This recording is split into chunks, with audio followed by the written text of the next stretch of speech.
Yeah, you can get like the cliffs from here. Well, I would if someone would stop talking. Never!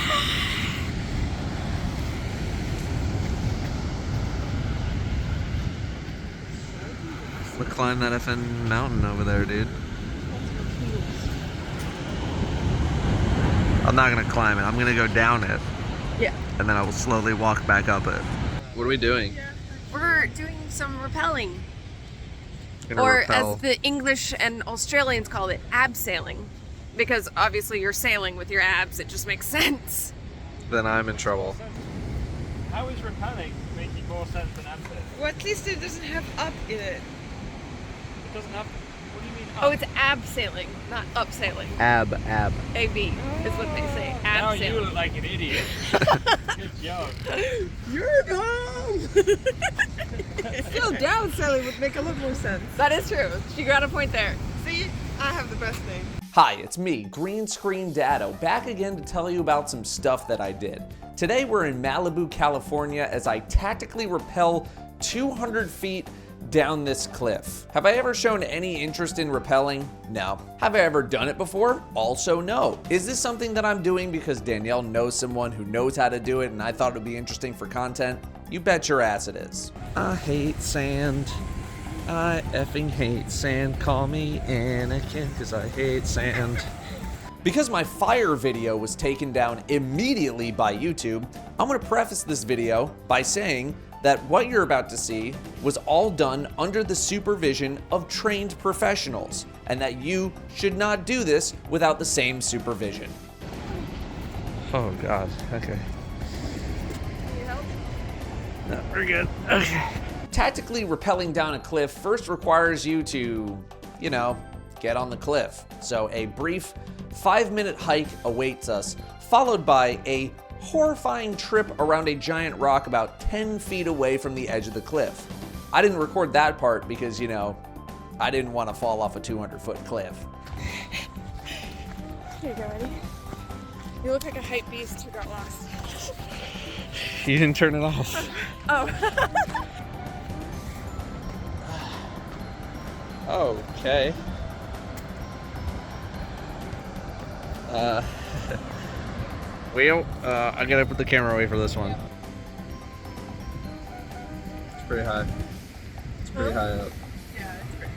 And after what felt like a half hour of just sitting in this really strong freezing wind, it was finally time for me to get suited up for my first tactical rappel, which I am just gonna be shortening to rappel because I don't wanna say tactical rappel every single time, but that's what we're doing. There are 4 pieces of equipment that are pretty crucial to the whole staying alive part of rappelling down a cliff. You got your gloves, you got your harness, you have your carabiner, and you have your figure 8 descender. The carabiner is what connects this figure 8 to your harness, and the figure 8 is what you wrap the rope in so that you can control your descent. This 8-piece is so crucial that you need to handle it very, very gently, even though it's a hunk of metal. You can't let it drop on the floor or bang around against other pieces of equipment because any flaws in this thing means that it could break in the middle of a rappel. And I don't know if you know anything about falling really fast and then stopping immediately, but it is generally not good for your health. Also, we have gloves, so, our hands don't hurt.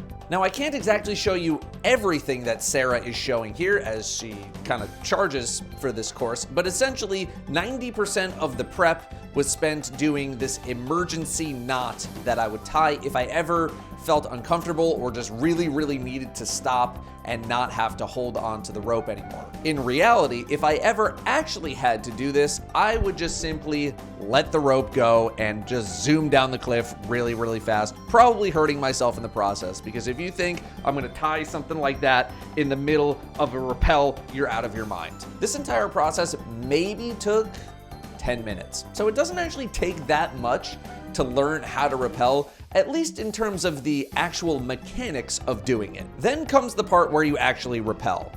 Now, when you're at the bottom of the cliff and you're looking up, it doesn't really look too bad.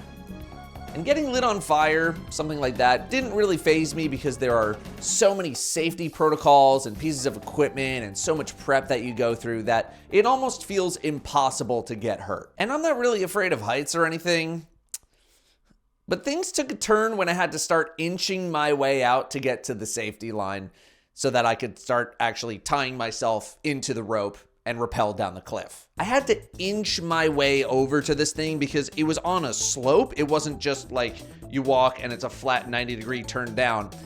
And for that time, you're not buckled into anything. You're just sort of inching your way out there so you can hook yourself in.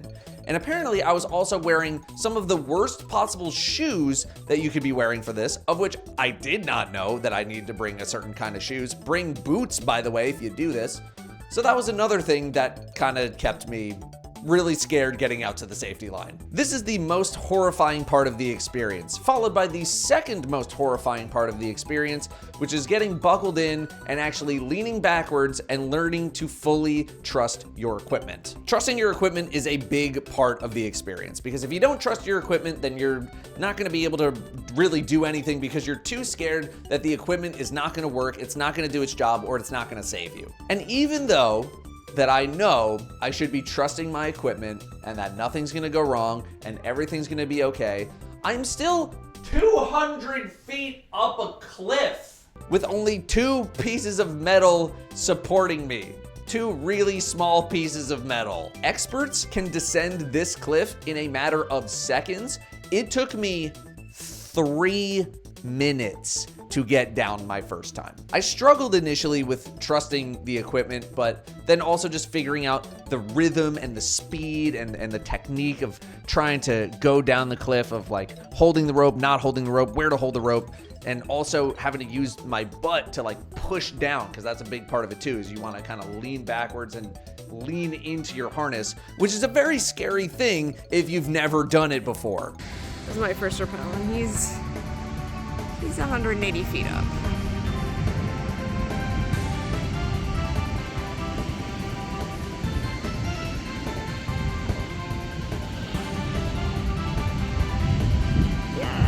Yeah, there you go.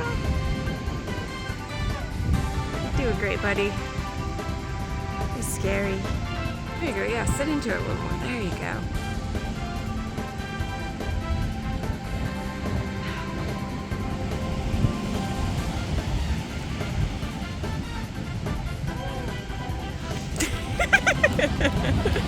You gotta give yourself room on the rope.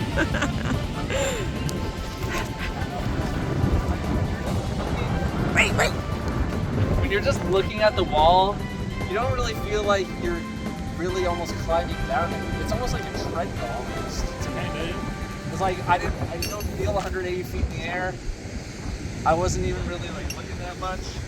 Yeah, but it didn't like until you turn around, you're just like, oh god. Yeah. Oh. But while you're up there, you're just like kind of looking at this thing that's super close to you, and it's almost kind of comforting, even though it's literally a vertical thing. Like you're not gonna just grab this.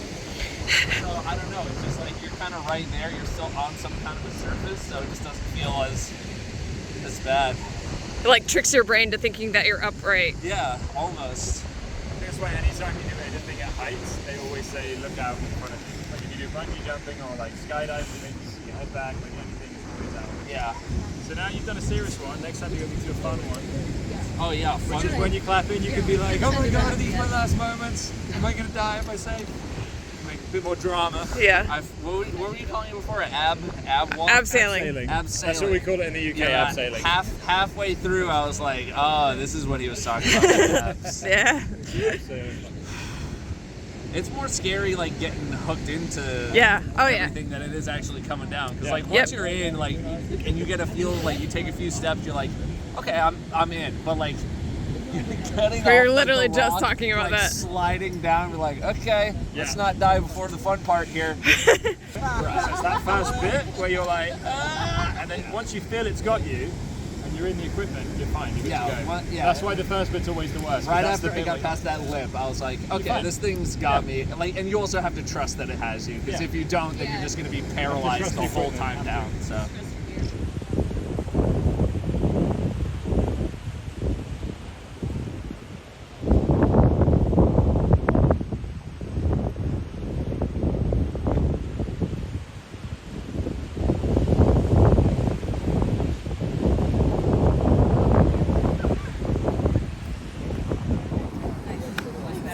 30 seconds. Yeah, we were working on speed.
If you want to get even more fancy with this, you can do an Aussie rappel, which is where you flip yourself around and you're going face first into the ground and running along the rock wall. I was definitely not up for something like that without a bit more practice, but it is certainly a way to descend down a cliff.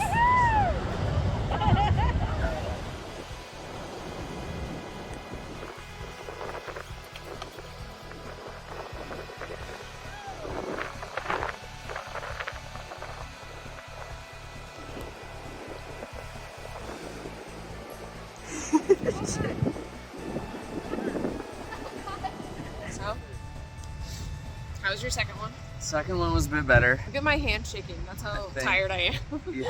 already. I think, yeah, I mean, I can hold it. Okay, yeah. I'm fine. Yeah, second one was a bit faster. I don't know how much faster, but I know it was faster. You started out real slow again, and I was like, oh, he's not gonna do I- it. it And then was- right it's- midway through, you got It's because Freaked the out. wind was Yeah. freaking me out. Yeah. The wind up there is so It's- crazy It's real bad. that I was just sort of like thrown off by how, like, it's so much and constant. It wasn't like a gust of wind and then would calm down. So yeah, once she was like, you're good, like start giving it some throttle.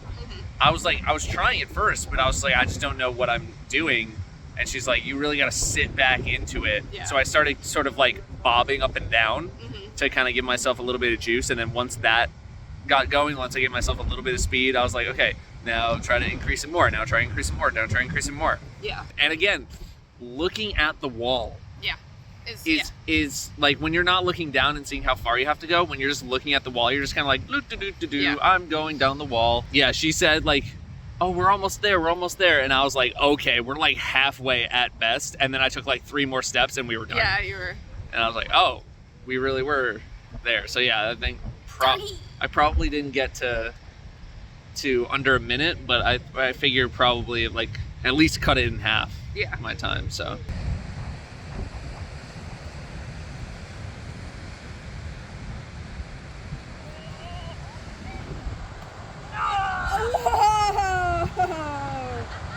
I didn't even see you throw it. Yeah, I didn't see it thrown either. I just caught it at the end. Let's go! He didn't catch it. Oh, I thought he caught it. Oh, you missed it. I'm always celebrating the wrong thing.